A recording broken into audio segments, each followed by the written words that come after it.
when it comes to countries in Europe, if you look at Ukraine, it's actually Russia.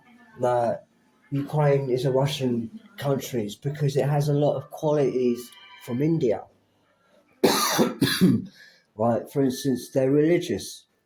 They have churches that are all built along the lines of Indian temples, all along, and that's because Ukraine is actually Indo-Russia.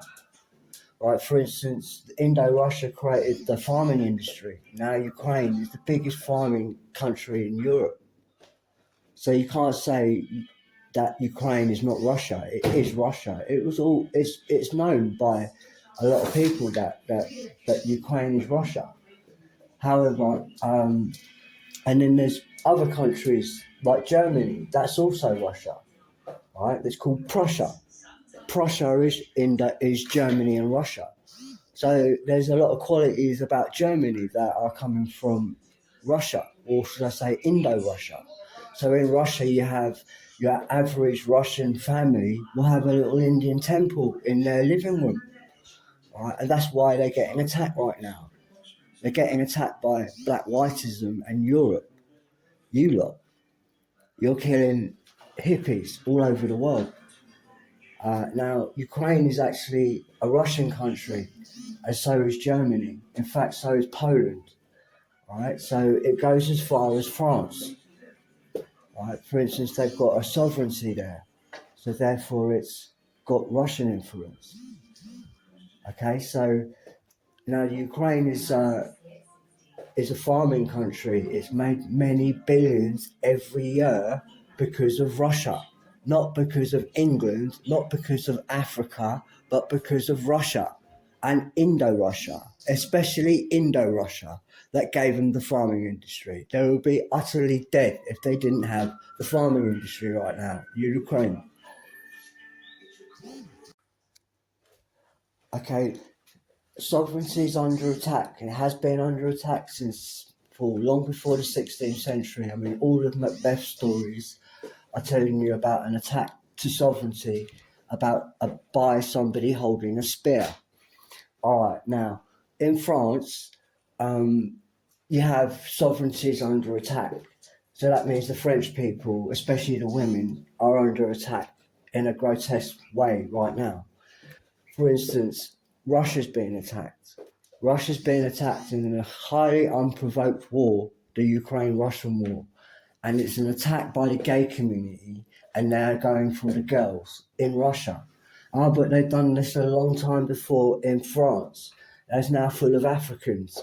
They're put there by homosexuals to attack French women. And they're getting killed, pushed off buildings. The etiquette of Africans in France is to laugh afterwards. They're extremely sick homosexuals doing that. Okay, these homosexuals are in love with Africa. Okay, Africa created slavery, and the homosexuals brought slavery to the West, and then they blamed the white people for it, especially the girls.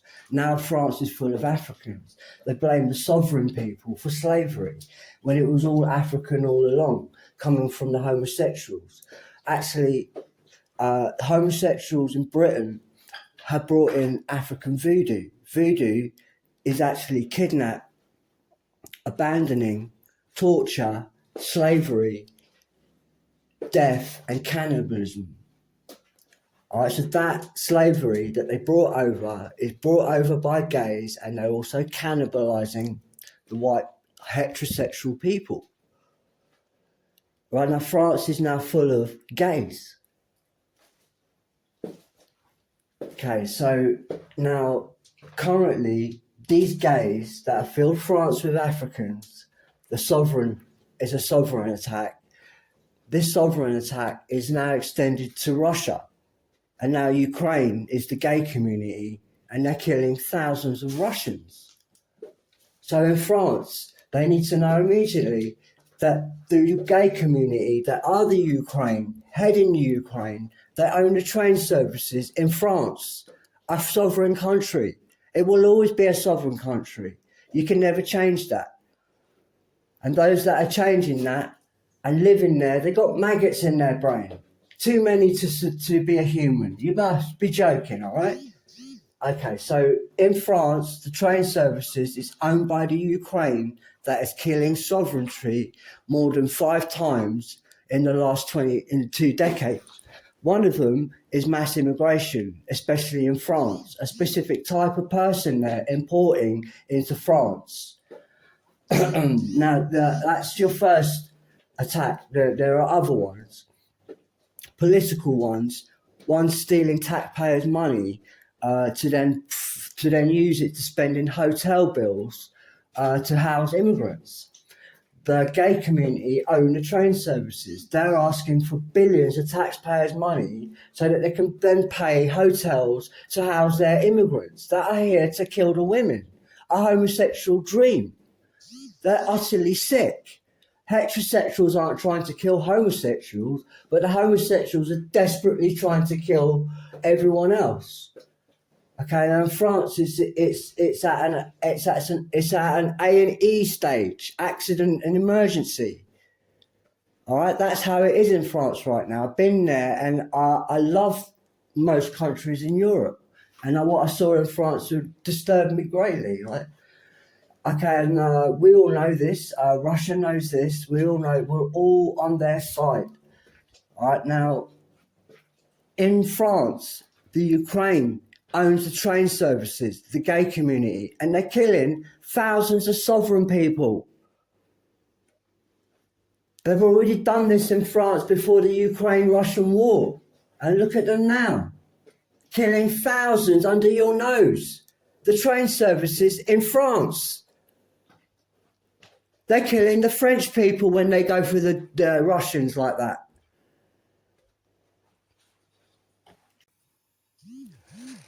So when the Ukraine are killing the Russians, the Ukraine are actually killing French people. Sovereignty. Okay, they've already killed thousands of French people prior to the Ukraine-Russian war. The same people that lead the Ukraine right now have killed thousands of French people. Currently, when they're killing Russians, they're also killing the French people. The French must retaliate. The Ukraine own the train services and buses in France. The Ukraine gays, they own the hotels in France, all the hotels, all the tourism in France, all the luxury yachts down there in France are stolen by the gay community of the Queen. Actually owned by the Queen, all of this stuff. All the properties in France are owned by the Queen, but it's been stolen by Ukraine and the train services. So it's now for the French to deal with your train services, highly anti-sovereign, highly anti-France.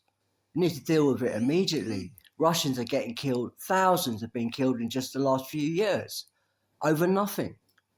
The gays are unwell. They're unwell. They're mentally unwell. Right? You know, Russia wouldn't hurt anyone.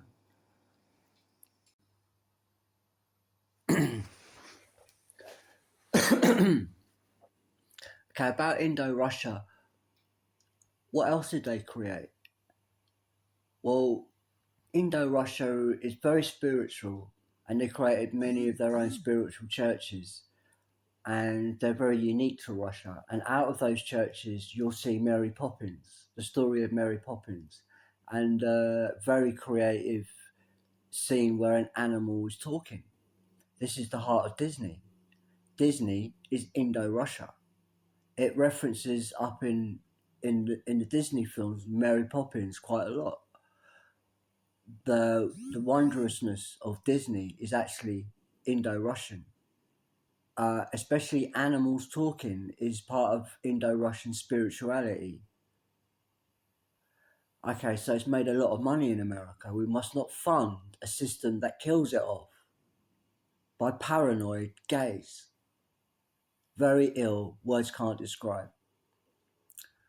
Okay, so Indo-Russia also created literature, the very good literates, as is Northern India, and they're great literacy people and poets and stuff like that, creative poets. So you're talking animals in Disney is actually Indo world. It comes from India, and then it became Russian and part of their independent spiritual churches. Not that they ever talk about animals talking. No, they don't.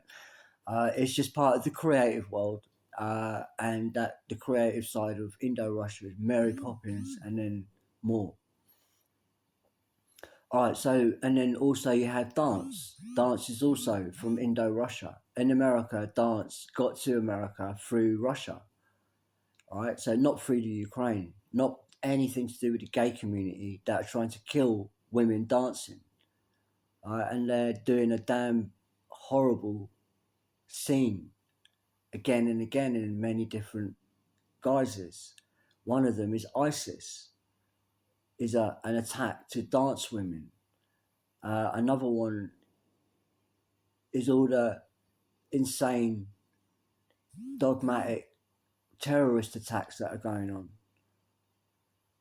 That's also the gay community and an attack to Russia, Indo dance, and the dance world in America.